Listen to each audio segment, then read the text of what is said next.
¿La mano? No,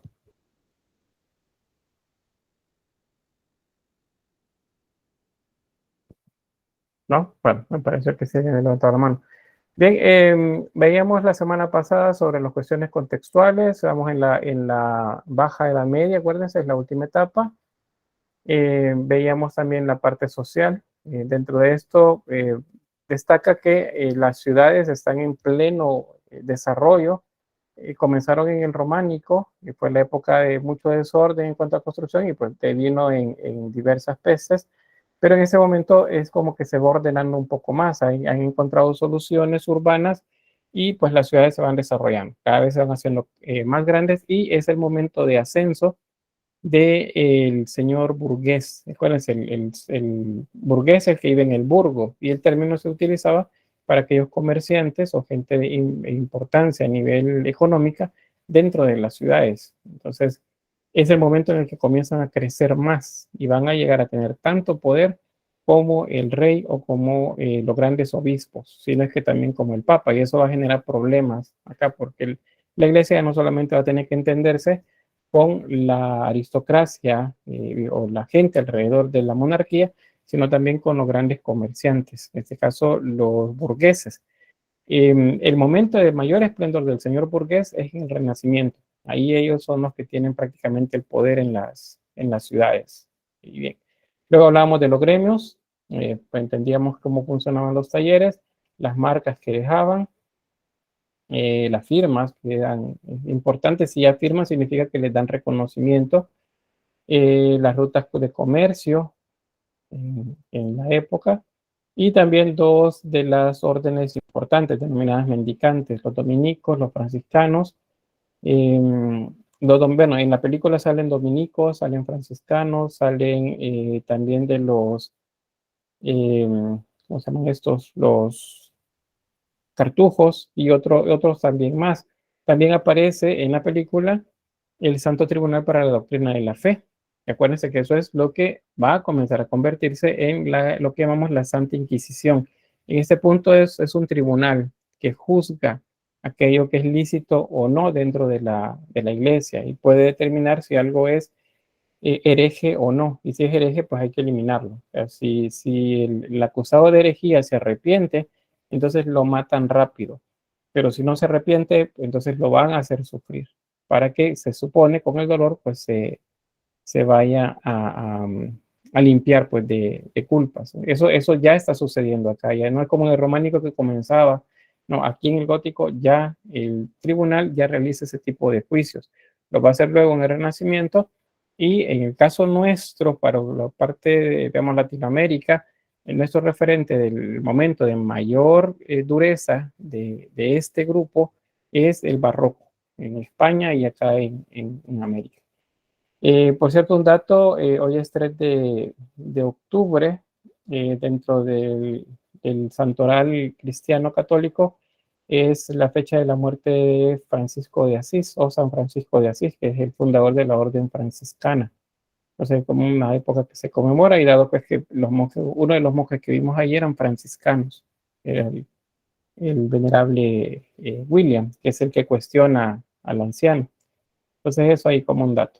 Luego, sobre el contexto histórico, veíamos también que los monasterios tienen un gran papel, la burguesía inicia el ascenso, la catedral es el símbolo medieval de desarrollo para las grandes ciudades, y hay algo que se denomina un, un exagerado entusiasmo religioso. Ese, por acá, ese entusiasmo religioso va a tener varias razones. Una de esas es el desarrollo de las grandes catedrales. La gente está muy entusiasmada con el desarrollo de las catedrales y tanto burgueses, feudales, los monarcas, los eclesiásticos, que sería la iglesia, todos trabajan en conjunto para tener la catedral más imponente. Y en ese proceso de construcción de estas catedrales, los gremios se fortalecen, decía, los gremios artesanales. Y dentro de estos gremios artesanales se van a fortalecer algunos maestros artesanos más que otros, y esos son los que se van a convertir eventualmente en artistas como tal. En el siguiente periodo ya podemos hablar de artistas. Hasta el gótico siempre hablamos de artesanos. En el gótico, sin embargo, ya conocemos nombres. Si firman es porque tienen ya un poder bastante grande dentro del gremio. Ya pueden ellos poner, estampar su firma. Probablemente la obra la hicieron entre varios, pero es él el que tiene el poder y la autoridad más bien para firmar una obra. Bien, Ismael dice, eso le iba a preguntar, que por qué no aparece el icono de grabación. No se está grabando. ¿Cómo no? Decía. Eh, bien, igual si desaparece me avísamelo porque a veces se desconecta. Así es que iniciamos acá entonces con la arquitectura de orden gótico y siempre el inicio lo vamos a tener, o al menos lo que a nivel de estudio de arquitectura, lo vamos a tener con el Pórtico de la Gloria. Esto está en Santiago de Compostela. Este es un pórtico que es una mezcla de románico y gótico. O sea, fue construido en periodo románico, pero los elementos que lo constituyen a nivel estético ya nos hablan de gótico. Es decir, ya las formas de las figuras ya corresponden a características que son más bien góticas. Eso es, por ejemplo, la, el tamaño de las figuras, un tanto más alargadas, un poco más de coherencia anatómica, rostros individuales, ya no hay isocefalia como en el románico, sino que rostros individuales.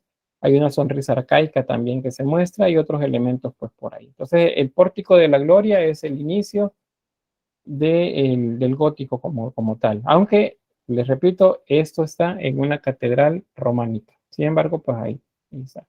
Vamos a ver un poco sobre esto. Este es el pórtico, una de las entradas de la Catedral de Santiago de Compostela, y tenemos el parte luz, tenemos en este caso jambas escultóricas, las archivoltas son escultóricas también, tenemos el dintel, que es este trozo de piedra que sostiene el tímpano, que es este espacio a manera de semiesfera sobre la puerta. Entonces esa es primero vamos a ver un poco más de esto cuando hablemos de escultura, así que solamente les muestro ahí un poco de la estructura que tiene. Acá se habla de la gloria como tal. La gloria es ese momento en el que Cristo venía a la tierra, en el momento del juicio final. Eso acuérdense que es un tema románico. En el gótico comienza a desaparecer también y va a comenzar a crecer las temáticas relacionadas con la Virgen María. Esas van a tener un poco más de impacto en el gótico que las que se refieren ya al, a la venida de Cristo o el juicio final. Entonces, aquí se habla siempre del juicio final, pero presenta a Cristo en gloria en medio de los santos, acá, y de los apóstoles. Y luego presenta el limbo, aunque el limbo no es todavía un dogma, es algo de lo que ya se hablaba, es un lugar a donde van aquellas almas que no fueron bautizadas. Eso ya se habla por acá. Luego tenemos el juicio final también marcado de este lado, y en la parte de las jambas, acá tenemos la representación de profetas. Bueno, profetas acá y los 24 ancianos de los que habla el Apocalipsis por aquí. Pues, esos son la estructura y la van a tener para que la vean despacio ya con todos los elementos que tienen, y en escultura vamos a tratar un poco más sobre esto. ¿Cuáles son entonces las características de la arquitectura gótica? Pues una es la verticalidad. Eso significa que las estructuras van a ser más altas que anchas. A eso se le llama verticalidad. O sea, las catedrales van a ser muy altas y se va a reforzar esa idea de altura generándole unas torres, por ejemplo, o algunos remates en la estructura que terminan en punta, como estas que vemos por acá. Eso va a hacer que se vean todavía más altas vistas desde abajo. O sea, nos paramos acá enfrente y entonces las veríamos como muy, muy altas, porque nos representaría una idea de fuga al hacerse más angostas en la parte superior. Aquí vemos el tamaño de una persona. Relativamente es pequeña, no es tan ancha la catedral, pero sí es muy alta. Esa es la principal característica eh, dentro de la arquitectura gótica. Pero Ernesto dice arcos ojivales, arbotantes, contrafuertes, más iluminación y altura en las catedrales. Y el rosetón, correcto, ahí tenemos el rosetón acá, que ya lo vamos a ver despacio. Luego los contrafuertes, que son los que sirven para sostener el peso, los arbotantes, que sirven para transferir el peso de las paredes al contrafuerte, y así otros elementos más. Los rosetones, como ven, son protagonistas. Eso le agrega mucha más iluminación a las estructuras internas. Entonces, una característica es la verticalidad. Luego, la luminosidad. Ismael dice, la basílica sobre la calle Arce es de este arte, de este estilo. No, gótico no es. El término utilizado para la del Sagrado Corazón de Jesús, que es la que está sobre la calle Arce, la Catedral de Santa Ana y la Iglesia del Calvario, también en Centro de San Salvador, el estilo se denomina neogótico. También, por cierto, están haciendo una catedral, creo que es la Virgen de Fátima, la vocación que van a tener ahí, en la zona de los redondeles Integración, por si vienen ustedes del lado de Apopa o de la zona de Quesaltepec, entrando por ese lugar, están construyendo una catedral ahí. Esa no puede ser gótica. ¿Y por qué? Porque el gótico se desarrolló hace 800 años.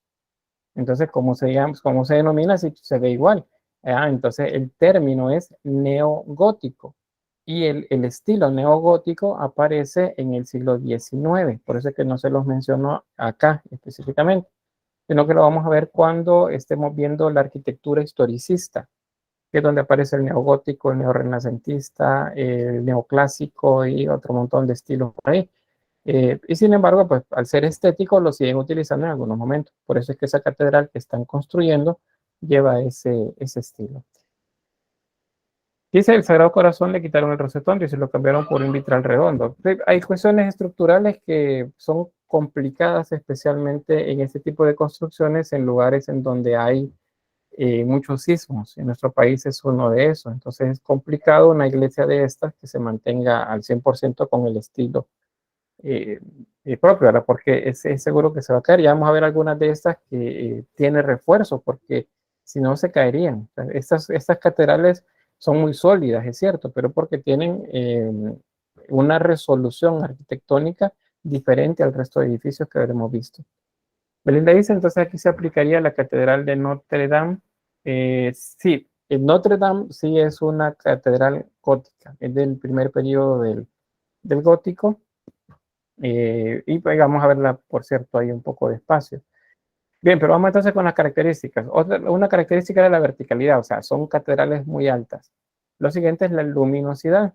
Los espacios interiores dentro de los edificios son muy coloridos. Eso es porque los vitrales, que es un tipo de pintura, lo vamos a ver como pintura, permiten que los colores se proyecten hacia adentro. O sea, es multicolores más bien dentro de las catedrales. Las catedrales, por lo tanto, son iluminadas. ¿Se acuerdan las catedrales prerrománicas y las románicas? Eran oscuras y solamente la luz estaba concentrada en la zona del altar, que estaba orientada hacia el amanecer para que de manera mística, pues la luz se iluminara primero ahí dentro de la iglesia o al final de la tarde la luz que entraba por los tragaluces que habían o por la puerta iluminara siempre el altar. Esa es la idea. Y también el concepto simbólico del nacer y del morir. El sol nace en el oriente y muere en el occidente. Entonces nace siempre en la zona del cabecero de las iglesias. Eso sí se mantiene acá en el gótico. La orientación sigue siendo la misma. El cabecero de las catedrales góticas apunta hacia donde sale el sol, o sea, hacia el oriente. Y la portada principal, que es la fachada, apunta hacia el ocaso. Eso es, siempre significa entonces que los laterales de las catedrales apuntan hacia el norte y hacia el sur. Eso es una orientación que se mantiene. Bien, la luminosidad, ahí tenemos ejemplos. Este es el rosetón visto desde afuera y este es el rosetón visto desde dentro. Entonces, por dentro es un despliegue de color. Igual acá los vitrales. Es un despliegue muy grande de color. Al menos en Francia, España, la zona de la actual Alemania, los países del norte, sería de Europa, van a mantener esta idea. Italia va a tener variantes. En Italia va a haber más espacios cerrados, menos vitrales, porque ellos, por el mismo tipo de desarrollo que tuvieron durante el románico, van a darle más espacio para la pintura mural. Entonces hay paredes porque necesitan pintar murales en ellas. Y los rosetones siempre están, las ventanas trifolio siempre están, pero tienen menos protagonismo que la pintura al fresco, perdón. Bien, acá también los pasillos dentro de las abadías, por ejemplo, o los monasterios, también es importante la iluminación. Ahí tenemos una característica, por cierto, de las construcciones góticas. Acuérdense que el arco ojival aparece en el románico. Entonces, si vemos un arco ojival, no nos va a decir eso si la catedral es gótica o es románica. Tenemos que ver de qué época es o algunas otras características para ver si efectivamente es gótica. En este caso, bueno, en ambos casos acá, sí podemos decir que las construcciones son góticas por una razón. Es la bóveda. La bóveda es ojival, no es de medio punto. Las bóvedas de medio punto son románicas. Las bóvedas ojivales son góticas. Significa que esto, efectivamente, ambos pasillos, ambos edificios son góticos. Eso nos lo dice la bóveda. Y luego, bueno, lo que ya platicábamos, que es lo que estamos ahorita, la iluminación. No solamente la que viene de los vitrales, sino también los espacios son más abiertos para que se iluminen mejor. El naturalismo también, acá se vuelve tanto en lo vegetal como por ejemplo en lo animal, es decir, los elementos fitomórficos y zoomórficos se vuelven más naturales. Vean aquí el desarrollo de las hojas, es muy natural. Tenemos el movimiento de la hoja, los dobleces de la hoja, todo es muy natural. Acá, como remates decorativos en los arbotantes, estos son arbotantes, ya los vamos a ver despacio. La anatomía humana también se va a ver más naturalista. Aquí vamos a comenzar a notar cómo se recupera la anatomía para las imágenes. Eso es porque ya no está tan en mente la idea de la iconoclastia y la idea de que la representación naturalista de aquello divino o aquellos personajes que han sido parte de la historia del cristianismo se peca al hacerlo de esa forma. Ahora ya no, entonces se permite que se hagan más naturalistas todas las imágenes. Tanto, les decía, animales, plantas como figura humana se va a volver más naturalista. Van a aparecer otro sinfín de arcos decorativos, no solamente el ojival o el de medio punto, sino el Tudor, el conopial, el carpanel, el mixtilíneo, que es uno de los que se consideran como más estéticos. También vamos a ver los arcos apuntados, los ojivales, todos esos van a estar presentes dentro de las construcciones. Otro aspecto también a ver es la estructura de las fachadas. ¿Se que si les digo fachada y si les digo portada, me estoy refiriendo a la misma parte de la iglesia? Las portadas de las catedrales es la fachada, es decir, es lo mismo, pero el término que utilizamos es portada. Entonces, así lo tenemos que manejar. Decimos, bueno, la portada de Notre Dame, por ejemplo. Nos estamos refiriendo al espacio de la fachada de la iglesia. Esta tiene una estructura. Tiene, por ejemplo, los elementos que ya vimos dentro del elemento decorativo de, de, la, de los pórticos, acá, el parteluz, por ejemplo, que es esa columna que divide la puerta, el tímpano, el dintel, las jambas, las archivoltas alrededor, que ahora el tímpano, por cierto, es ojival y por lo tanto las archivoltas son ojivales. El gablete es este elemento de acá. Este elemento triangular se llama gablete. Ese también debemos aprenderlo. Aquí hay más gabletes en los laterales del pórtico. El rosetón es la idea de la rosa como una flor, pero que al mismo tiempo simboliza un sol. Acuérdense que las flores normalmente hacen alusión al sol, es un símbolo solar. Luego tenemos el pretil, que sería un elemento decorativo como una barda en la parte superior de las estructuras, y el frontón. Ese es otro elemento triangular en el remate más alto de las catedrales. Luego tenemos ahí los chapiteles, serían los remates en las torres. Las agujas también, que son remates en las estructuras, son delgados y son muy altos, como para remarcar más la altura. Luego en la estructura aquí tenemos los intercolumnos, ahí tenemos los arcos ojivales, los trifolios están acá, y las vidrieras en la parte de arriba. Acá, o sea, los vitrales, eso estarían por acá. Todas las iglesias tienen más o menos esa estructura. Acá algo de lo que ya mencionaba Néstor sobre los arbotantes y los contrafuertes. Vean, esta es la estructura, un corte dentro de una estructura. Entonces tenemos en el centro, tenemos la nave principal, y en los laterales dos naves adicionales. Una nave acá, una nave de este lado también, y la nave central acá. ¿Qué es lo que tenemos acá? Bueno, la altura de las iglesias va a aumentar, pero va a necesitar algo que soporte ese peso, porque si no se abre, o sea, lo que sucede es que la estructura se abre, las fuerzas comienzan a empujar hacia afuera, y entonces la estructura termina por caerse. Entonces hay necesidad de realizar estos elementos que vemos acá. Estos se llaman arbotantes y trasladan el peso de la pared, que es donde están los vitrales, hacia el contrafuerte, que es este que vemos acá. Aquí lo tenemos a la par. ¿Ven? Ahí está en la zona de los vitrales. Las paredes son más delgadas, o sea, sí es cierto, tienen menos peso, pero al tener menos peso también se vuelven un tanto más frágiles. Entonces hay necesidad que algo soporte el peso desde la parte externa. Entonces ese peso se traslada por el arbotante, que es donde ven las líneas azules acá. El peso se transfiere hacia el contrafuerte, que es lo que encontramos acá.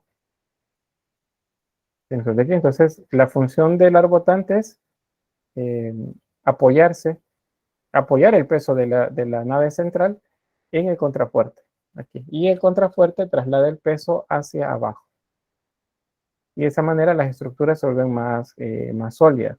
Ahora, no siempre les funcionó esto, como pues las construían, no digo rápido, pero al menos no era tan tardado como otras que tardaban 20 años. Estas podían tardarse 10 años, 15 años.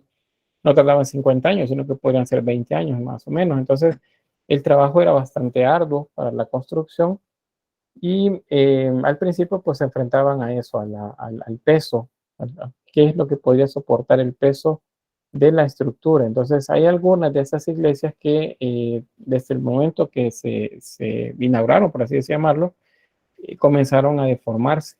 Y entonces hubo necesidad de reconstruirlas. Algunas se colapsaron, partes de ellas, y otras las tuvieron que reconstruir. Algunas tuvieron, de hecho, siniestros, incendios, por ejemplo, o colapsos de las estructuras mientras las estaban construyendo, y luego había que volverlas a construir. En el caso de Notre Dame, que es una de las que digamos, más se conoce, es la que le da un tanto de fama a París.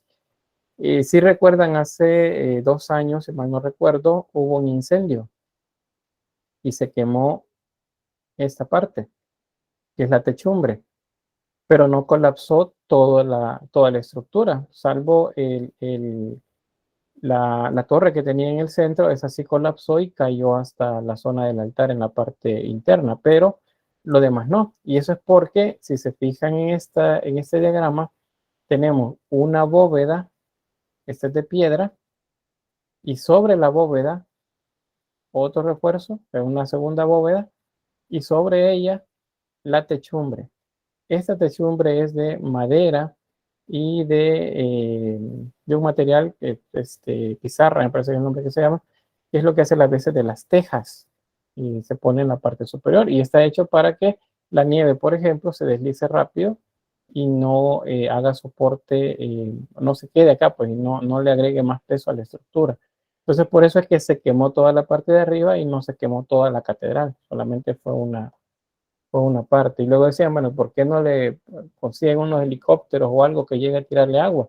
Es que si le tiraban agua, la piedra iba a colapsar, porque la piedra estaba caliente. Entonces, frío y caliente, o agua o fuego, iban a hacer que las estructuras pues colapsaran. Entonces, el menor de los daños era dejar que se quemara. Y así lo hicieron, pues se quemó. Creo que a la fecha la siguen reconstruyendo aún. Bien, ¿preguntas o aportes? ¿Algo que ustedes conozcan?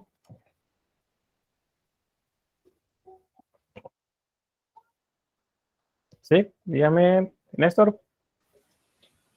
Otra de las cosas por las que se usaron arbotantes y contrafuertes, aparte de la altura, era que para iluminar las iglesias, se tenían que hacer huecos más amplios para los vitrales. Al hacer huecos más grandes, la estructura en sí, los muros, iban a resistir mucha menos carga. Entonces esa fue la solución que encontraron para lograr darle altura y hacer huecos tan grandes para la iluminación. Muy bien, gracias ahí por el dato. Vean acá, pues ahí se refuerza lo que nos decía Néstor. Vean, esta es toda la pared. Y miren el tamaño de las ventanas, es decir, los huecos de las ventanas son bien grandes. Entonces ahí es más el espacio vacío que el espacio de la piedra. Entonces, fueron soluciones que pues, encontraron para el desarrollo de esto. Ahí tenemos más arbotantes. Ahí ven, traslada el peso. Este peso lo traslada acá, al contrafuerte. Aquí. Con el tiempo se fueron volviendo más estéticos, ¿verdad? Y le fueron agregando remates, las agujas, los chapiteles, para que se viese como más estético. Bien, no hay problema, Sandra, está bien, en el caso de la compañera. Y bueno, ahí tenemos ya entonces la estructura. Aquí tenemos una vista de Notre Dame, la parte alta. Ahí tenemos los arbotantes, los contrafuertes acá, que son los que soportan el peso. La nave central, esta es la que les digo que se quemó todo esto, era madera seca de hace casi 800 años, si no es que más. Entonces, pues rápidamente ardió y pues colapsó al menos esa parte. Acá tenemos otra catedral, esta no es Notre Dame, esta es otra de los mismos estilos. En algunos se acostumbra que una de las torres sea más alta, y ese es el caso acá. La torre sur es más pequeña y la torre norte es es más alta. Tenemos la fachada, en este caso la fachada oriente, es decir, la que apunta hacia el ocaso, y también hay fachadas hacia el sur y hacia el norte.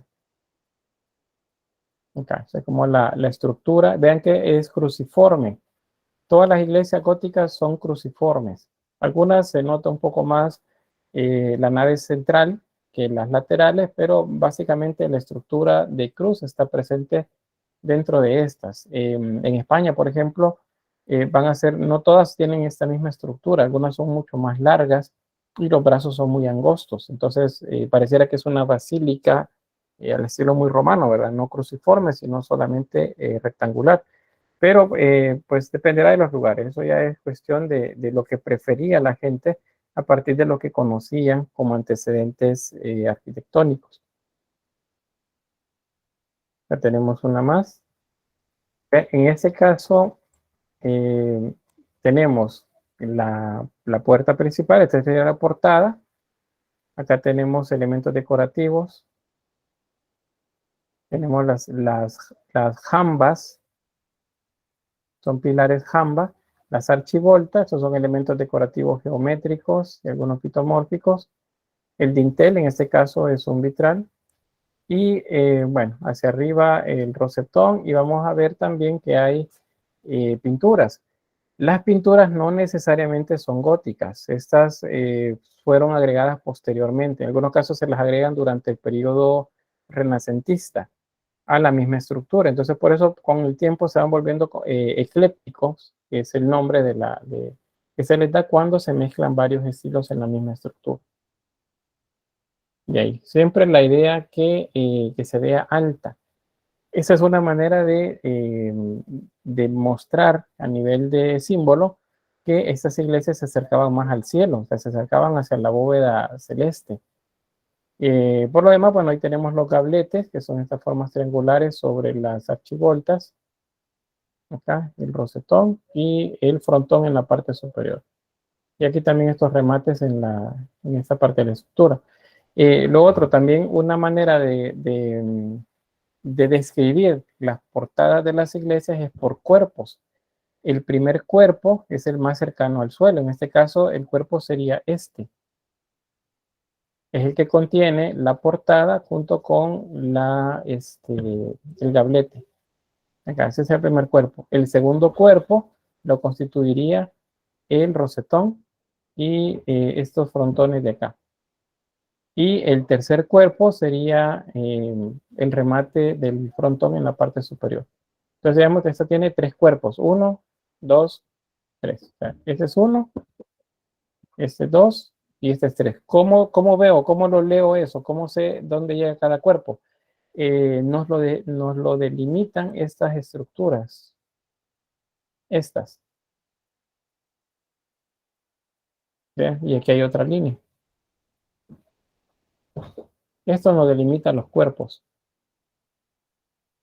Tenemos 1, tenemos 2. Entonces son tres cuerpos. 1, 2, 3 cuerpos.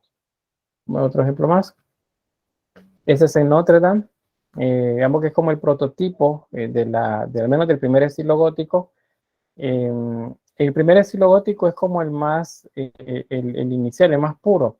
Se le llama, el otro no se llama segundo estilo, sino que se le denomina estilo internacional.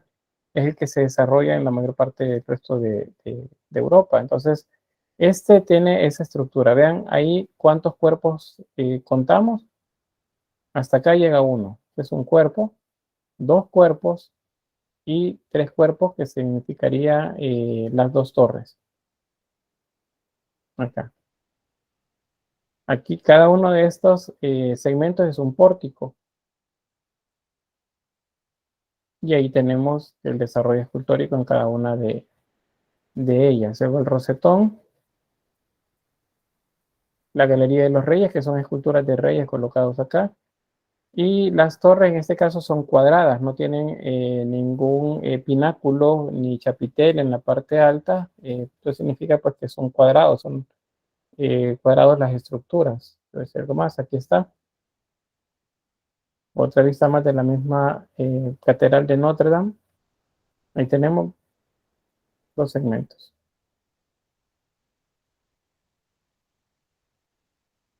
Bien, acuérdense que esta es la portada principal, es la entrada, digamos, de ella, el pie de la cruz, y apunta hacia el oeste, hacia donde el sol se pone.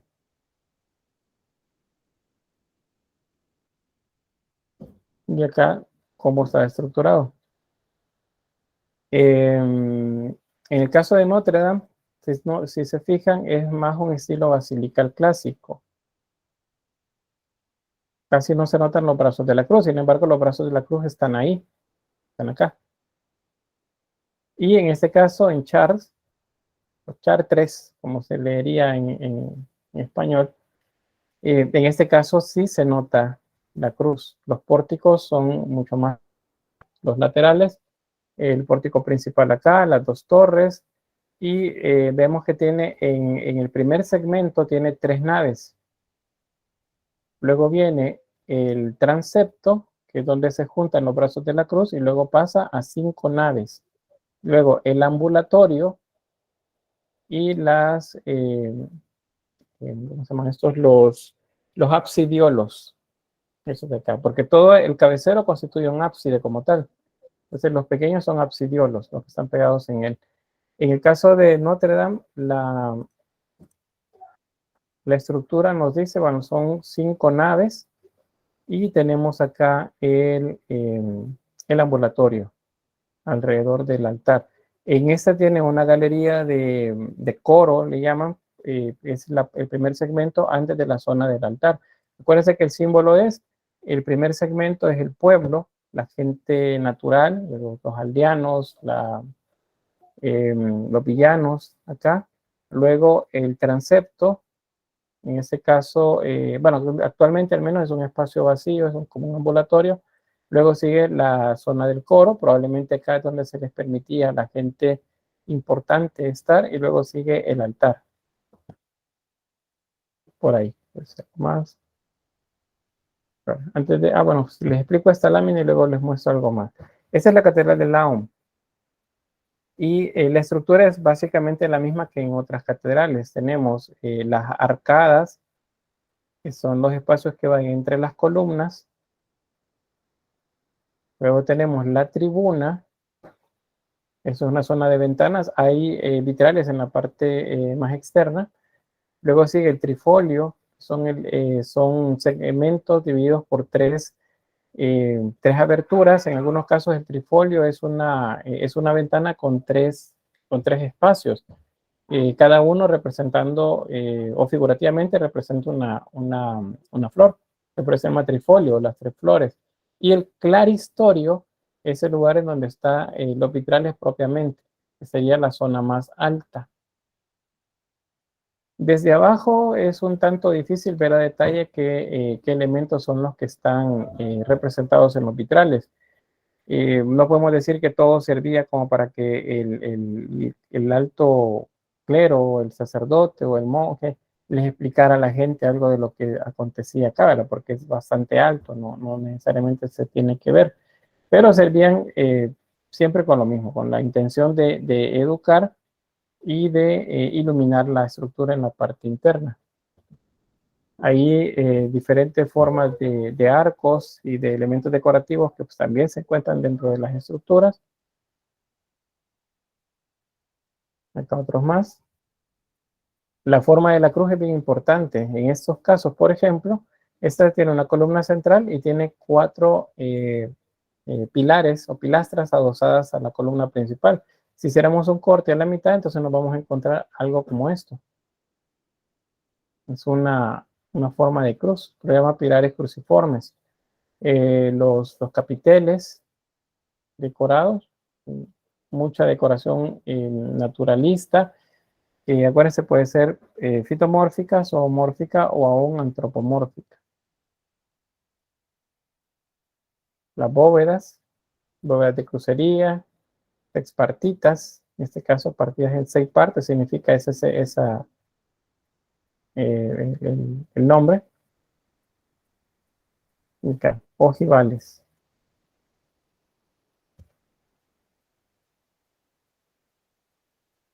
Las de tercelete, las estrelladas. Esas estrelladas y las que son como más complejas en la decoración de acá, se encuentran bastante en España. ¿Y por qué? Por el antecedente musulmán. Los musulmanes que se quedaron bajo dominio cristiano y que eventualmente se convirtieron al cristianismo eran los mudéjares. Entonces el estilo mudéjar se mezcla con el gótico. Entonces cuando hablamos de mudéjar, nos estamos refiriendo a la etapa de desarrollo del gótico, pero en España es una mezcla de gótico y de mudéjar. Acá en América el mudéjar aparece más tardíamente y seguramente es un término que ustedes van a escuchar dentro de un año cuando estén en la historia 4. Van a decir, mira, esa catedral es de estilo mudéjar, pero estamos hablando de América. Significa que para nosotros sería arte colonial porque se desarrolló durante el periodo de la colonia, pero fue traído como una influencia de las iglesias o las catedrales que existían en España para la época de los viajes hacia América. Vamos por acá, Manuel dice, yo al ver ciertos detalles de estilo me recuerdo un poco del estilo musulmán, dicen varias cosas y estrelladas son un buen ejemplo. Es correcto eso que dice Manuel. Esto, por ejemplo, nos recuerda los decorados musulmanes, los arabescos. Pero es por eso, esto se da más en la zona de España. Esta, por ejemplo, no me van a decir que no le encuentran similitud a las cúpulas musulmanas. ¿Ven? Es una cúpula estrellada y vean la cantidad de elementos decorativos. Es como muy compleja la estructura. Entonces, esta es en España, en la Catedral de Burgos. Y es justo el crucero de la iglesia, es decir, el lugar donde se juntan los brazos de la cruz.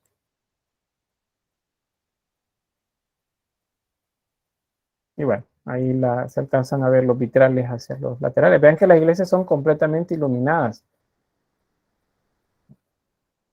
Se mantiene la idea siempre de la orientación, bueno, se apuntan hacia el oriente, el cabecero, porque cuando la luz comienza a entrar ahí, durante el amanecer o la mañana, pues la luz ilumina más fuertemente en la zona del altar. Entonces la idea siempre es la misma, del sentimiento místico que les puede causar, o la experiencia mística que les puede causar, pues la idea de la iluminación en la región del altar, antes que en el resto.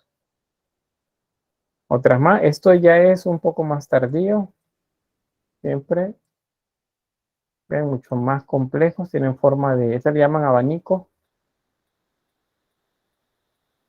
bóvedas de abanico, por ahí.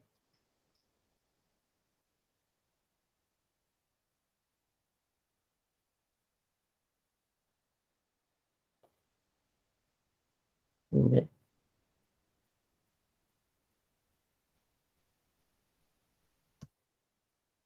ya está. Bueno, antes de las gárgolas, vamos a ver algo por acá.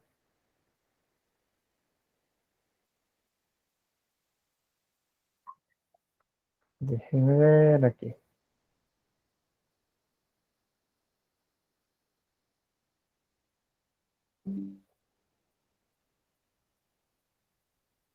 Bien, este enlace lo van a tener en el aula virtual, eh, para que hagan una visita así en 3D.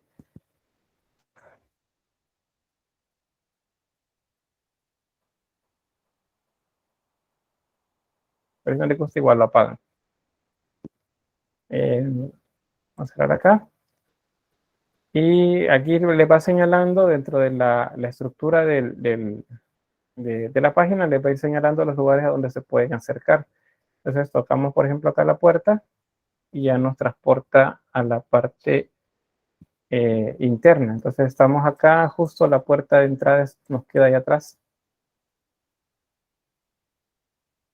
Y ahí vean la cantidad de iluminación, aparte de los candelabros que tiene por ahí. Aquí estamos como a 3/4 de entrada, siempre la nave principal. Por cierto, vean eso, cada columna nos separa una nave, entonces estamos en la nave central. Acá vemos una nave lateral y ahí hay otra nave lateral, que es más bien un ambulatorio, o sea, un espacio para que la gente se movilice ahí más libremente. Entonces, eh, ahí podemos ver la zona alta, la bóveda y el cabecero allá en el fondo. Ahí nos podemos acercar un poco más.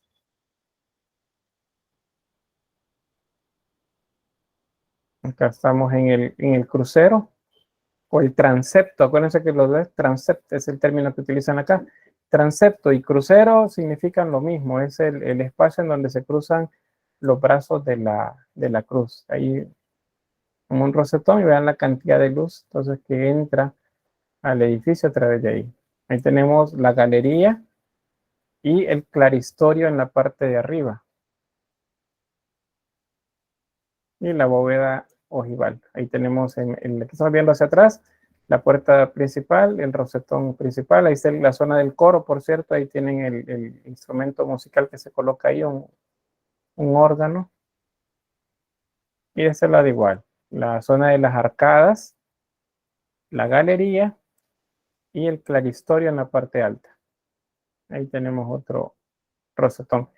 Si saben un poquito de francés, entonces ahí van a poder entender porque solo en francés están las leyendas ahí. Y bien, esta zona, veamos que estamos a la mitad de la iglesia. Entonces, esta zona que se alcanza a ver acá, este es el coro. Probablemente les mencionaba, en esta zona es donde la gente más importante tenía acceso y la zona del altar está allá al fondo. Entonces, podemos movernos aquí. Estamos frente al altar. Esta sería, sería para la iglesia, es la zona más sagrada de todo el templo. Ahí tenemos, este es el coro que les mencionaba. ¿Ve? Ahí está la galería para que la gente se llegue a sentar. Claro que ahora, pues, hasta alguien en Chores vemos ahí, es porque es más abierto. El lugar, aparte de los oficios religiosos, es casi un museo, es un lugar para que la gente vaya a observar, pues, el arte. Ahí vean la altura. A la altura, esas iglesias son muy imponentes, lo hacen sentir a uno muy pequeño. Por eso ustedes han ido a la Catedral de Santa Ana, y si no han ido, pues pueden ir, ya sea que sean o no católicos o religiosos, pues siempre es importante conocer estos lugares, más bien por el arte, que por otra cosa también. Ahí tenemos acá, y bueno, el altar. Es la zona más sagrada del templo. Atrás, si se fijan, hay espacio, es lo que les mencionaba, es un ambulatorio, es un espacio para que la gente camine también por ahí. Y ahí está el ábside. Y aquí tenemos la tribuna, o la galería acá, y arriba el claristorio, que es donde están la zona de vitrales. Bien, esto se lo voy a dejar ahí en el aula virtual para que lo vean despacio. Así puedan. Hay otros espacios ahí para ver, yo solamente les voy a mostrar estos, pero hay acceso a varias capillas que están hacia los lados. Entonces pueden ir por ahí. Si algún día van de manera presencial, pues que bien. Y hay que fijarse siempre en la entrada de las catedrales. Antes de entrar, ya sea en la parte externa o en la interna, hay que buscar algo por ahí que ya les voy a mostrar qué es, porque es importante eso previo a entrar a una catedral, o si ya están dentro, antes de pasar, por así decirlo, de la zona que recibe a las personas en el lugar. Esa facción que se parece a la Basílica de Reina de Inglaterra. Probablemente correspondan al mismo estilo eh, constructivo. Entonces, esas iglesias todas se parecen. El estilo gótico es muy parecido todo. ¿Y por qué? Porque todos son o todos se corresponden al mismo tipo de guías o de requerimientos por parte de los que adquirían estas iglesias. Y acuérdense también que esos, ¿te parece? Eh, la gente que quería que le construyeran esto y contrataba casi que a los mismos gremios. Entonces, estos gremios, este montón de gente ya tenía como un estilo, entonces ellos sabían cómo construir ya las estructuras de manera bastante rápida. Entonces, ahí les queda el enlace luego en el aula para que lo vean despacio. Yo vuelvo acá y vamos a hablar acerca de este otro elemento, que son las gárgolas. Pero quizás antes, ¿quién me dice que es una gárgola?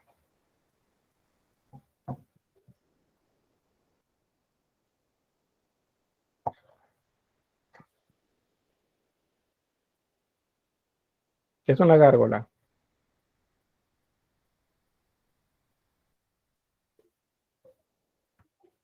Sí, que levanta la mano, Jonathan y luego Álvaro. Si no más recuerdo, creo que las gárgolas eran como unas pequeñas estatuillas que servían, creo que era para proteger o alejar espíritus malos, creo. Muy bien, está bien el dato, sí. ¿Quién más?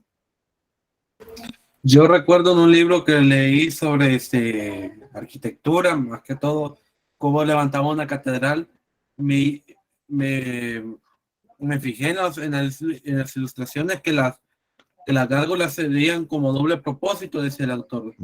Se veían como un elemento decorativo y un elemento, digámoslo así, psicológico para la gente, pero también un elemento funcional estético, ya que por su boca salían los desagües de las aguas lluviosas. Por lo que las gárgolas a veces decían que ellas vomitaban agua, porque estaban conectadas a los caños de los techos.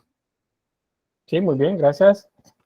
Aquí en el chat me dice que Santiago dice es una estatua de piedra. Carlos dice son estatuas hechas para decoración y si no mal recuerdo también servían para proteger. Meito dice protegían las iglesias. Mal recuerdo, Manuel dice yo entendí que eran estatuas que decoraban las caídas de agua. Que ver, no alcanzo a ver acá. Las caídas de agua y drenaje de la lluvia. Muy bien, están acertados. Dino dice son estatuas de piedra con decoración y también evacuar el agua lluvia y lluvia de los tejados. Muy bien. Néstor, ¿qué habías pedido la palabra? Estaba leyendo que dice que el nombre viene de un similar a garganta por el sonido que se hace al evacuar el agua. Gargullier. Gargullier, correcto. O dice de latín gargarizo, que a su vez deriva del griego, que es hacer gárgaras. Y es justamente, bueno, acá hay una. Esos son efectivamente, una gárgola es un espacio con el que se evacúa agua. No son monstruos, no nada por el estilo, sino que son lugares que sirven para evacuar agua. Están en las estructuras para evacuar agua. Entonces, en las iglesias coloniales, perdón, en las construcciones coloniales se han ido a Suchitoto, aquí cerca, o se han ido a otros lugares como Guatemala, por ejemplo, México, Nicaragua, un lugar donde a esos pueblos que son coloniales, que guardan bastante el estilo, hay unos tubos que parecen cañones que apuntan hacia afuera de las estructuras. Entonces, esas son justamente son gárgolas. Es básicamente el muy estilo sencillo de un tubo para evacuar el agua. Cuando veamos la parte escultórica, entonces vamos a ver un poco más de detalles acerca de esto, pero bueno, ya sabemos de qué trata y por qué era importante muchos los espacios para evacuar agua, porque esas iglesias son, les decía, un tanto frágiles. Entonces no se puede acumular agua en ellas. Los espacios para evacuar agua deberían de estar en todos los lugares necesarios para que no se acumule agua en la estructura. Entonces, por eso había necesidad pues, de estos tubos para evacuar el agua. Lo que hicieron fue colocar sobre los tubos ya el elemento decorativo. Vamos a ver ahí la parte esta de la historia acerca de cómo es que se vuelven protectores de las iglesias, siendo que son monstruos. Pero eso cuando veamos escultura como tal. Dice Belinda, gárgolas protegen la catedral y evitan que el exceso de agua y así evitan daños a la piedra. Correcto, justamente eso es.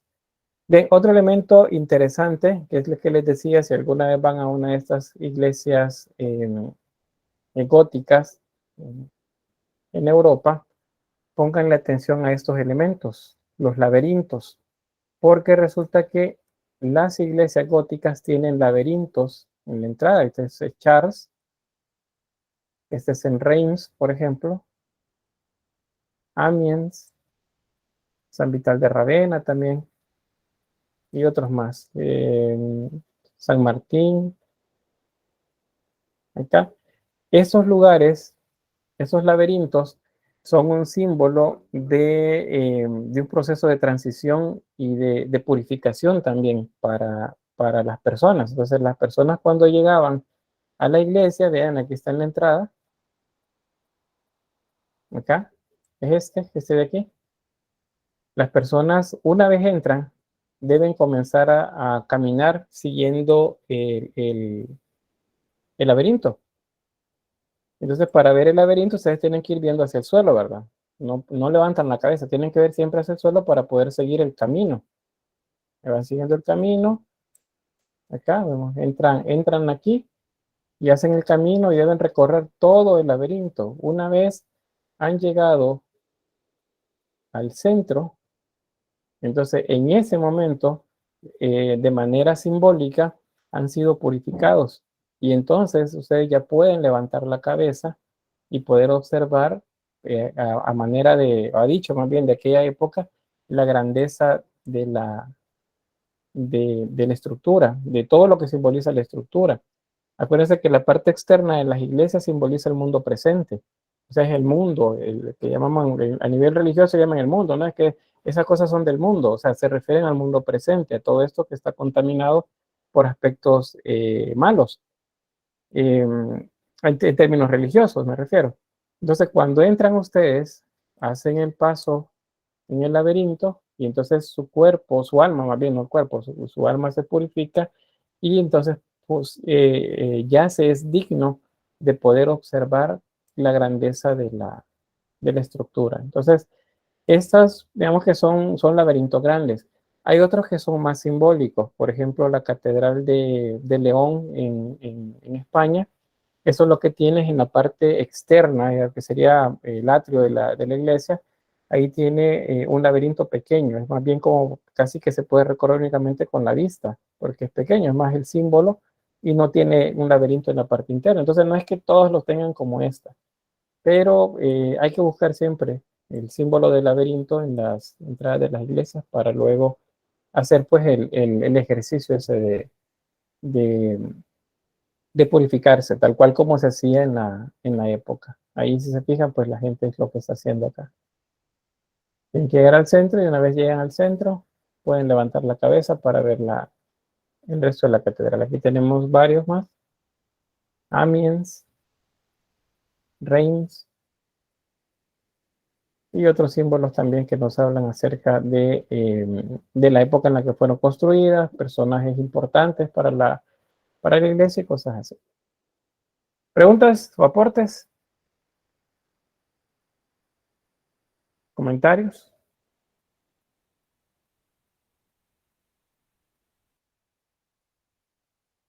¿No? Bueno, avanzamos. Bien, otros elementos decorativos. Bien, gracias Álvaro. La Catedral de Barcelona. Acá tenemos el gablete que les mencionaba. Esta es la portada. Ahí tenemos entonces los mismos elementos que ya conocimos en el románico. El parteluz al centro, las jambas en los laterales, las archivoltas alrededor del tímpano, el dintel sobre la puerta, el tímpano sobre el dintel. Ahora le agregamos el gablete. El gablete también, ahí tiene elementos decorativos. Atrás del gablete, en este caso, está el rosetón y bueno, los vitrales que vemos por ahí. Luego tenemos el chapitel y las agujas. El chapitel sería como un remate, es como en la punta de la torre o en este caso, la cúpula central, por ejemplo. Esos son los chapiteles. Y las agujas son los elementos más pequeños que acompañan decorativamente a los chapiteles. Eso nos da la idea más de elevarse, hace que se vean más altos todavía. Y bueno, en este caso, otra vez acuérdense de los cuerpos. Cuando hablamos de cuerpos, tenemos sobre el horizontal, aquí hay una línea. Eso nos dice entonces que el primer cuerpo es este. Y acá tenemos el segundo cuerpo. Y el tercer cuerpo lo compondrían en este caso que sería la torre central y las torres laterales. Entonces tiene tres cuerpos. Luego vamos a ver, cuando veamos pintura, vamos a conocer la estructura de un retablo. Luego las iglesias también pueden leerse como si fuera un retablo. Yo les puedo decir, vaya, miren, eso es sobre el horizontal, hablamos de cuerpo, pero también podemos mencionar pisos. Este es el primer piso, segundo piso, tercer piso. Luego tenemos las calles y tenemos las entrecalles, que son estos elementos que vemos por acá, estos que dividen cada una de las calles. Esta es una calle, dos calles, calle central, otra calle, y lo que divide las calles se llaman entrecalles.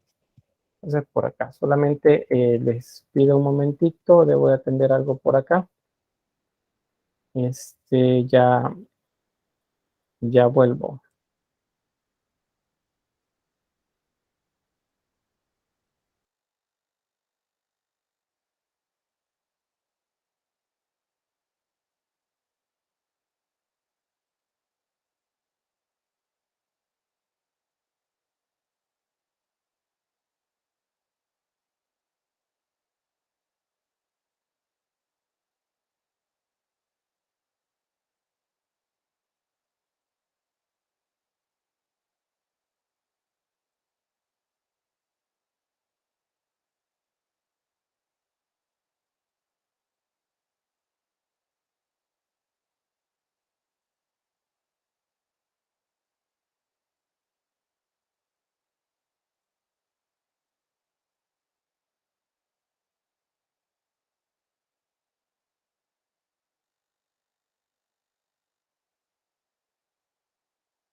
Bien, ahí las disculpas por la interrupción, pero tenía una llamada ahí que me estaba consultando algo. Pero bien, entonces volvemos acá. Y como les mencionaba, la estructura entonces puede leerse de diversas formas, pero vamos a irla viendo poco a poco. ¿Qué más?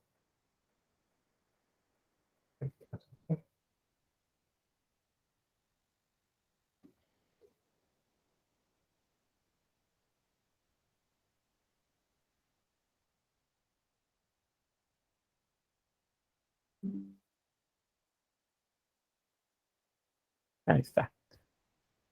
Okay, este es otro ejemplo. Tenemos Saint-Denis. Acá, vean que este es un estilo más sobrio y es asimétrico. Solo encontramos una torre en uno de los laterales. Por lo demás, la estructura es muy similar. Tenemos las portadas con los pórticos acá, el rosetón y en este caso un gablete en la parte alta. Internamente, pues la estructura es igual, las arcadas, la galería y el claristorio en la parte alta. Entonces, si se fijan, la estructura es prácticamente las columnas y lo demás, o sea, no hay pared en la parte del claristorio, no hay pared, sino que lo que hay son vitrales. Pero por la parte externa, donde vemos una columna, ahí hay un arbotante que se une con un contrafuerte, y eso es lo que soporta esta parte de la estructura. En algunas imágenes también de varias de esas iglesias, vamos a encontrar que actualmente hay un cableado, son cables de acero que sirven como tirantes de las columnas y están entrelazados columnas con columnas. Eso es porque la estructura puede colapsar con el paso del tiempo. Entonces son remedios, por así decirlo, que se han hecho actualmente para poder resolver pues el problema del posible colapso de esas estructuras por el paso del tiempo. Tienen ya más de 800 años en el lugar, digamos entre 700 y 800 años, pero pues sí han necesitado algunas de ellas que se les dé mantenimiento y refuerzo. Esta es la de Chartres. Vean, esta es igual, es una catedral bastante alta y tenemos los capiteles, las agujas, es de cruciforme. Y un dato con esta construcción, fíjense que acá habían problemas en esta ciudad entre el señor burgués, entre el feudal, los señores feudales, el rey y la iglesia.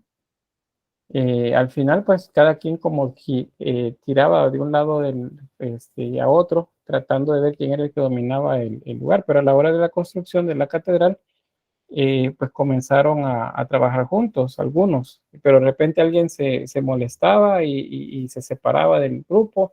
Total, no fue un armónico, pues todo el periodo que duró la construcción, y de hecho hubo un incendio. Para algunos el incendio fue provocado. Alguien decidió sabotear la construcción y entonces se quemó la estructura.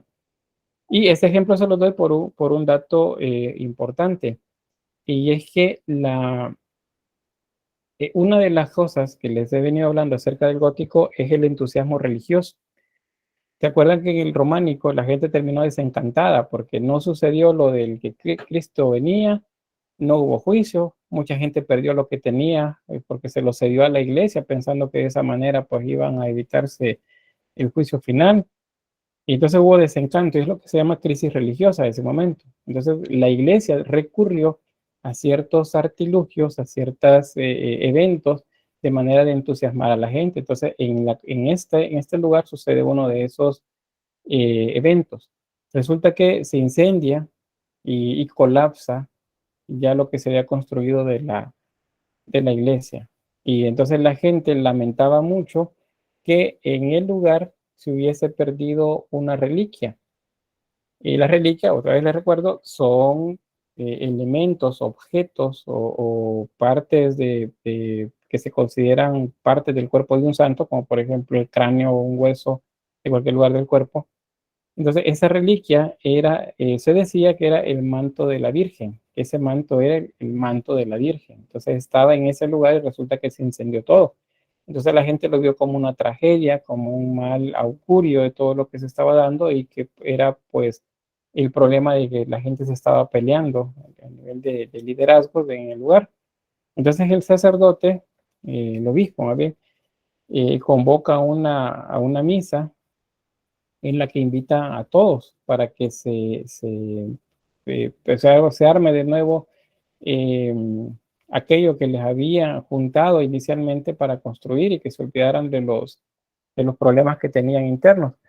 Y resulta que mientras se está desarrollando la misa en las ruinas de la iglesia, en medio de las vigas caídas y de todo lo que estaba tirado por ahí, comenzaron a moverse algunas y a apartarse algunas de las tablas, y entonces un sacerdote sale del medio de las ruinas sosteniendo en sus manos el manto de la Virgen, que según el relato milagrosamente había sobrevivido el incendio.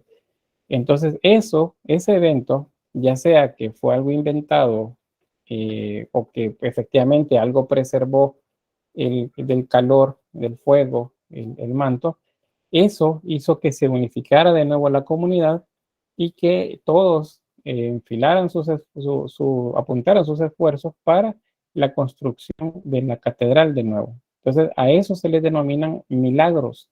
Entonces, este periodo está caracterizado por una oleada, por así decirlo, de milagros en diferentes lugares, porque de esa manera la iglesia logró que la gente se animara de nuevo a la construcción, a la unificación y a estar en comunidad, digamos, con las autoridades de la iglesia. No solamente es un evento como el que les menciono, sino que algunos de los que les voy a referir también más adelante como parte de las hagiografías de algunos santos que están representadas en las fachadas de las iglesias. Entonces, es un momento en el que abundan, por así decirlo, los milagros. Y esos milagros se utilizan para que la gente se anime y que colabore.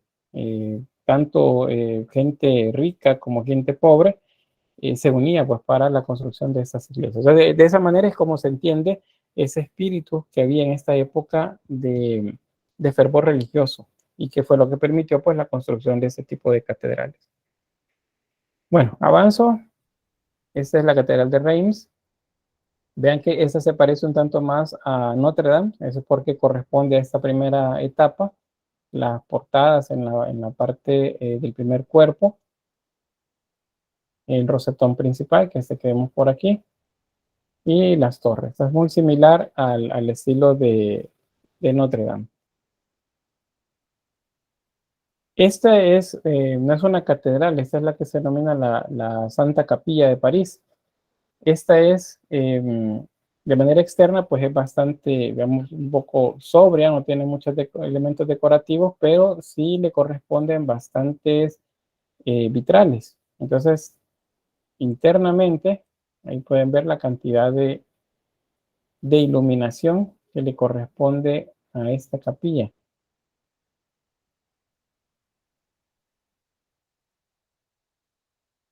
Y el color, ¿verdad? Todo el colorido que hay en ella.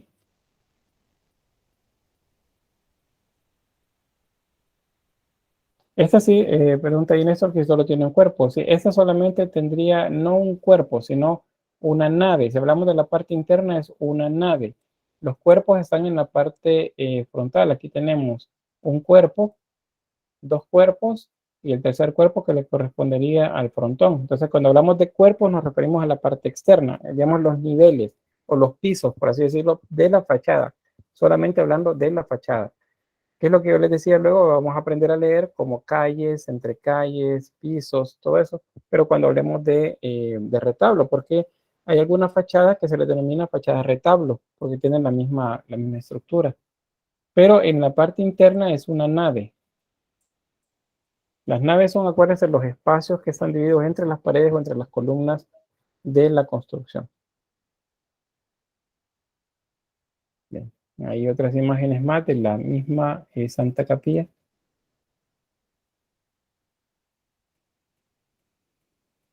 Vean, es mucha la iluminación.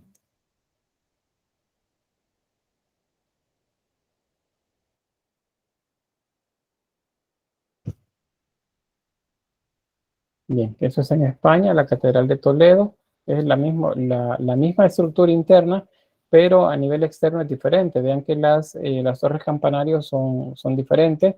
La fachada también es un tanto más horizontal. Se ve más sólida, más robusta en la parte externa, pero internamente es más o menos igual.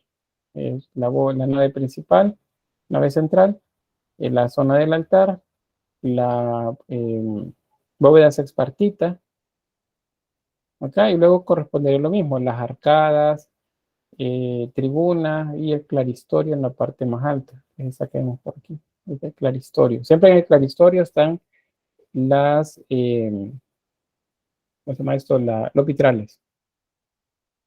Esta es la Catedral de Sevilla, vean, es más horizontal, y noten la influencia musulmana.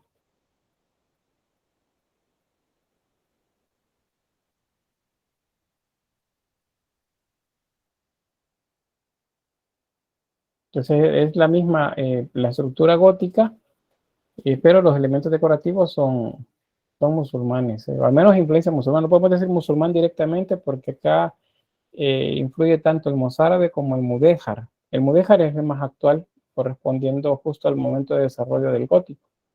Y ahí vemos pues las decoraciones bastante complejas. Esto es en Italia, y aquí veamos también la diferencia. Recuerden que en el románico los colores hay una bicromía en la estructura de las iglesias románicas.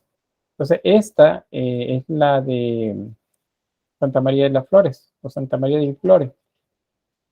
Es una catedral románica, pero tiene acabados góticos. Y tenemos esta torre es románica, pero los acabados son góticos, igual acá.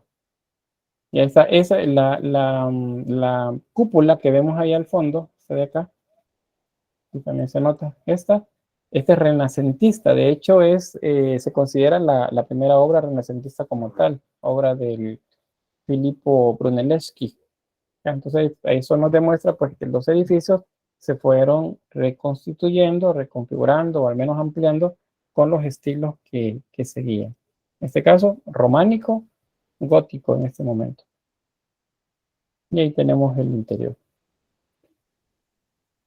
Eso está en Florencia, es la cuna del Renacimiento, por cierto. Es el lugar donde nace el Renacimiento italiano. Bien, ahí vemos el tamaño de las personas y la altura de los edificios. Es esa sensación o esa búsqueda de parte de los líderes de la iglesia de hacer que la gente se sintiera pequeña, y que al elevar su mirada hacia la parte alta de las estructuras, pues se sintiera todavía más pequeño. Entonces, eso es una manera de manejar pues la idea de que lo grande es Dios y la obra de Él. Rolando dice 3 periodos en una sola catedral. Sí, a este punto, cuando hablamos de gótico, solamente estaba construido lo románico y lo gótico que se agregó. Pero para el siguiente periodo se le agrega todavía el Renacimiento.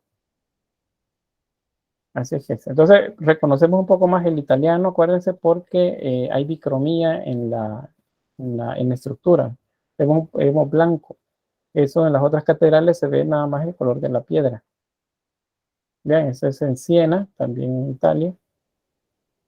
Y lo mismo. Y se agregan también estos acabados pictóricos, probablemente renacentistas. Eso sí.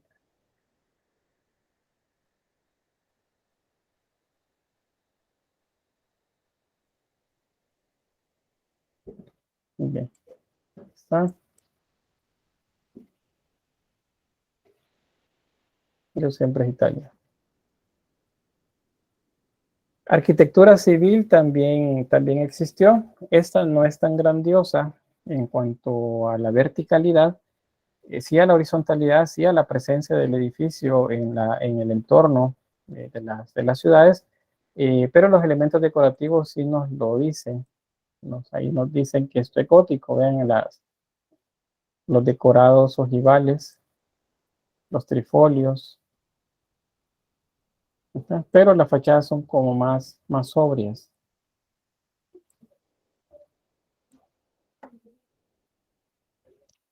En España es, bueno, eso es Valencia, igual Valencia acá, la lonja. Las lonjas, por cierto, son como monasterios, aunque nosotros no sea nada diferente, pues el término, pero eso es como un monasterio, una lonja.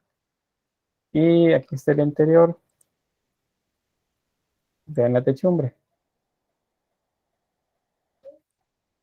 Son como más complejas, más las columnas de esa manera elaboradas como lazos, son laceadas.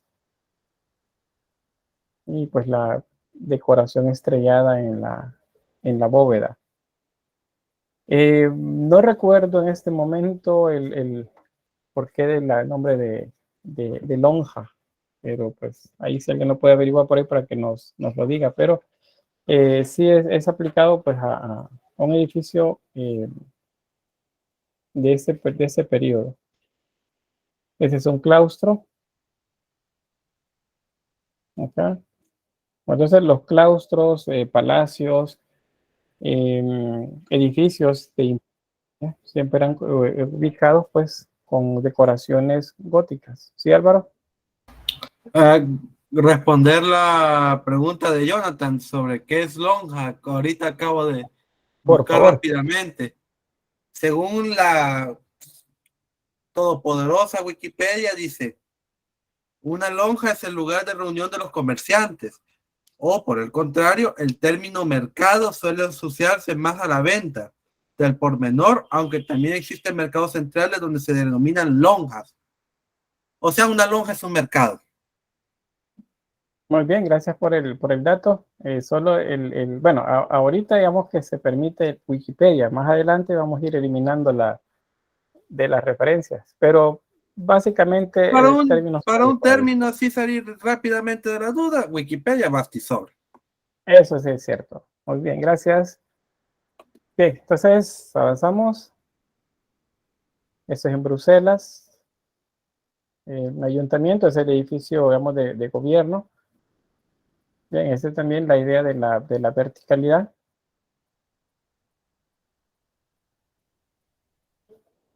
Y acá tenemos Siena también. Es un palacio también igual. Por cierto, estos elementos, la combinación de colores y especialmente la utilización de tonos así oscuros en las iglesias, perdón, en la arquitectura en España, esto y en este periodo es influencia mudéjara. O sea, tiene que ver con los rasgos que corresponden a los musulmanes que quedaron en territorio cristiano ya en España luego de la Reconquista. Entonces, esos colores se van a utilizar bastante para el estilo mudéjar. O si no dice, esa estructura parece la casa expresidencial del cuartel Zapote, esta que vemos por acá. Probablemente muchos de estos edificios pues sirvieron de referencia para los que se construyeron en nuestro país entre el siglo XIX y inicios del siglo XX, porque los arquitectos de la época muchos eran italianos o franceses, y pues iban allá, veían y acá luego venían a construir. Entonces puede ser que de ahí es donde venga pues las ideas al menos básicas, los elementos generales de esas estructuras. Aquí otra más. También, entonces ven, no solamente en las iglesias, sino también en la arquitectura civil se desarrolló el estilo gótico. Y ahí llegamos pues al final de la arquitectura. ¿Una pregunta, consulta o aporte?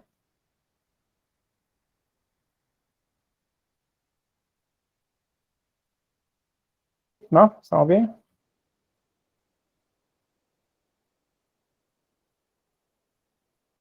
Bueno, entonces pasamos a la siguiente parte del tema. Y según la perspectiva antes mencionó un claustro. Los claustros son edificios vinculados a los monasterios. Normalmente los claustros son cerrados, o sea, significa que no pueden salir los monjes que están en ese lugar, o monjas también, porque hay claustros con monjas. Esos no tienen contacto con el exterior.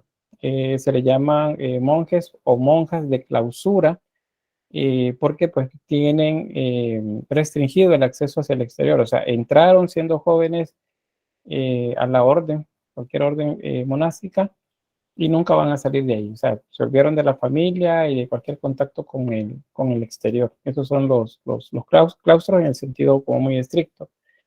Me recordó la jurisprudencia de humanidades. Sí, pero no creo que tenga mucho que ver con eso. Bien. ¿Algo más? Si no, pasamos a esta otra parte que corresponde a la escultura. Y acá pues lo que vimos de arquitectura, eso vamos a decir que es el marco o el espacio en donde se desarrolla la escultura. O sea, la base o el lugar donde se muestra la escultura es justamente el edificio arquitectónico. Entonces, el precedente siempre lo vamos a encontrar en el románico para porque va a seguir la misma línea, los mismos lugares donde veíamos la escultura románica, es el mismo lugar en donde van a estar ubicadas las esculturas en el gótico, pero vamos a encontrar que la mente ha cambiado en esta época de los líderes religiosos y se comienza a permitir un poco más de búsqueda del naturalismo. Las imágenes dejan de ser solamente simbólicas y pasan a ser también una representación de la imagen de aquel santo o santa o de María o de Cristo, de los apóstoles, más cercano al real. Porque la época ahora lo permite, en el sentido que la iglesia busca acercarse más a la gente. Ya lo hacía, uno de los ejemplos que les decía, es los milagros. Eso permite que la gente se acerque más a la iglesia, que le anime esa situación extraordinaria que ha sucedido dentro del entorno religioso. Entonces la gente se acerca, y al acercarse no quería la iglesia que la gente se fuera espantada otra vez, ¿verdad? Porque veían más de algún monstruo, por ejemplo, representado, o escenas del Apocalipsis en las iglesias, sino que los temas cambian, ahora son más esperanzadores, y como tales, la imagen que va a predominar bastante es la de los ciclos marianos, o sea, las imágenes que hacen referencia a María, la madre de Jesús. Eso es para que la gente pues se acerque más. O sea, pasa de ser en el románico el Cristo que venía a castigar y a poner orden en este mundo desordenado que había, pasa a ser un lugar en el que de manera amorosa, tanto María como Jesús tienden la mano al ser humano. Entonces la temática cambia. Y es lo que ya les mencionaba y en otro momento sobre el milenarismo, que pues acá tardó más o menos 200 años en desaparecer la idea del milenarismo en el arte. En el caso nuestro, el milenio cambió hace 22 años. Entonces, 22 años no es nada en cuanto a tiempo. O sea, estamos hablando de la 10ª parte de lo que tardó en desaparecer el milenarismo hace 1000 años. Entonces, a lo mejor no van a ser 200 años, pero por lo menos tardará unos 100 años en que el tema vaya desapareciendo y cambie a otro más. O sea, ya la gente ya no se va a preocupar con la idea de que Cristo viene, probablemente sean otros los temas que aparezcan, porque eso es lo que nos dice la historia, y es el camino que se lleva luego de pasar del milenarismo. Entonces acá, eso fue lo que sucedió. O sea, la gente primero vaya asustada y temerosa, ahora la recibe una iglesia que más bien es amorosa y que la llama a que se acerque a ellos y que participe de las situaciones extraordinarias que se están desarrollando. Y en ese sentido, la imagen va a permitir esa cercanía. Por eso es que la imagen se vuelve más natural. Entonces, eso es, ahí lo vemos acá, como una de las primeras características, el naturalismo. La inspiración para ella es el mundo sensible, o sea, lo que percibimos con nuestros sentidos, y por lo tanto va a destacar la belleza física. O sea, visualmente tiene que verse agradable, porque de esa manera a la gente le va a gustar y la gente se va a acercar, no va a rechazar lo que ahí sucede. Luego sobre esto, los nuevos problemas formales. Eso es la representación en el espacio, el modelado y volumen, el movimiento, cómo se va a desarrollar ahora la imagen. Y entonces la imagen se vuelve más natural. Ya se va desechando la idea del horror vacui, por ejemplo, de ese terror al vacío, y las imágenes comienzan a verse individuales, con más aire alrededor, con más atmósfera alrededor de ellas. En cuanto a los temas, pues especialmente en los edificios religiosos vamos a encontrar sentidos narrativos, o sea, historias que se cuentan a través de los pórticos o a través de escenas dentro de las fachadas y en algunos casos en los interiores de las iglesias también. La vida de los santos, que es lo que se denomina agiografías, que eso ya se los había mencionado antes. Las agiografías son los aspectos de la vida de los santos, pero mezclados con algún elemento extraordinario que correspondería a algún milagro, por ejemplo, que se desarrolló en la vida de él. Eh, por ejemplo, que se le presentó María, que se le presentó un ángel que le dijo que hiciera tales cosas, o que escuchó la voz de Dios, o que vio pues la presencia de Dios, o que algo más, por ejemplo, que referido con la muerte, que por ejemplo la ahorcaron y nunca murió, o que se quemó y aún así seguía predicando, o sea, cuestiones muy extraordinarias que hagan que la gente se acerque eh, a la religión otra vez. Te encontramos también dentro de esto de, la, de los temas, la humanización de las imágenes o de los personajes. Las actitudes y gestos y las emociones ahora están presentes dentro de las imágenes. Y hay un sentido moral y espiritual para ello. Eso es lo que vamos a revisar luego en la iconografía. O sea, las imágenes de los Cristos van a tener una forma específica. María va a ser muy protagonista de las imágenes porque es la temática más común en este momento. A nivel filosófico, dentro del cristianismo también aparecen reflexiones acerca de quién es María, eh, qué papel tuvo ella, y aparecen relatos de ella en las imágenes que no están en la Biblia canónica. Entonces, ¿de dónde salió? Y pues sale de la tradición y sale de los textos apócrifos, los evangelios apócrifos. De ahí es donde viene pues la idea de eso. Entonces, eso no lo debemos de olvidar ahí. Van a tener luego las diapositivas ahí puestas para que lo revisen.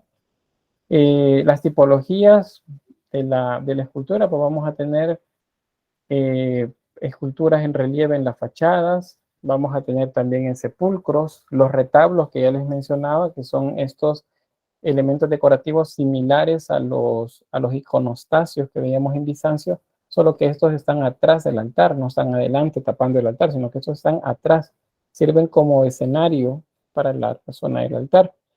Los púlpitos también, que son los lugares en donde el sacerdote se subía para dar el sermón, acá. Y las sillerías del coro, que ya les mostraba algunas en la imagen en 3D que les decía de Notre Dame. Los Cristos crucificados, muchos de estos aparecen todavía con vida en la cruz, es decir, no son Cristos muertos crucificados, sino que aparecen observando a las personas, porque tratan la manera de empatizar con las personas y que la gente vea a ese Cristo que lo observa y que eso pues ayude a que entienda mejor pues el milagro de la crucifixión y resurrección. La Virgen con el niño también, como les mencionaba, y el ciclo mariano en general, que va desde el momento de la concepción de Santa Ana hasta la ascensión, la asunción de María al cielo. O sea, todo eso es parte del ciclo mariano y vamos a ver más de algún ejemplo de esto. Bien, ¿preguntas?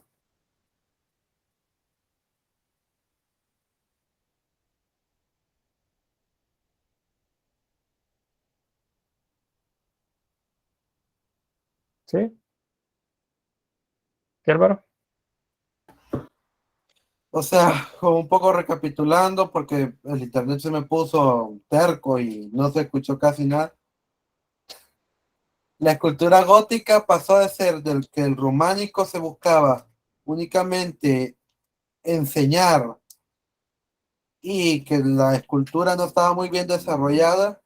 En el gótico se pasó a un medio más estético y que por lo menos se humanizó la escultura por la escultura humana, que ya no era isocefalia, sino que ya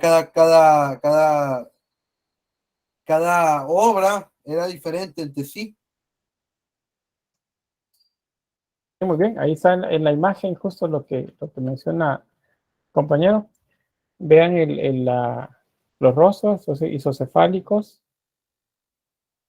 y el de abajo es un rostro gótico. Es individual y proyecta un sentimiento. En este caso es alegría, es una sonrisa, aunque la sonrisa no es natural, es una sonrisa arcaica, pero pues ya está presente. Y la estética en los cuerpos también se vuelven más naturales. De hecho, algunos hasta se exageran un poco, se alargan. Acá se ven pequeños, apretados, que serían frontales, y acá no, acá hay un poco más de movimiento y se ven en actitudes dialogantes entre ellos, o sea, como formando escenas. Eso es como una gran diferencia que hay con lo que veíamos en el románico. ¿Alguien más?